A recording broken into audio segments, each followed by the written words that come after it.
This is Galaxy 5610 as promised. The Unico figure one right after the Sin Cara, and here it is. It's got Sin Cara right there. So this figure is the first time in the line, so you know it's the first figure they ever made for Mattel, and also it is the first figure because Jakks hasn't done it. So this will be super rare because you know like Unico don't fight no more with his mask on, and you know he wasn't there when Jakks was doing the figure. So this is the first figure of him, and you know Mattel, this is the only figure Mattel's gonna make of him, because now he don't have the mask on like this with the mask.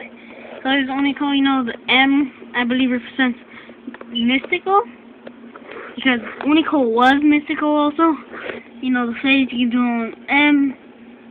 So same thing I said in the Sin Cara one. Is a Raw Super Show one. It looks pretty damn good. You know, I would buy it. I bought this one for $20.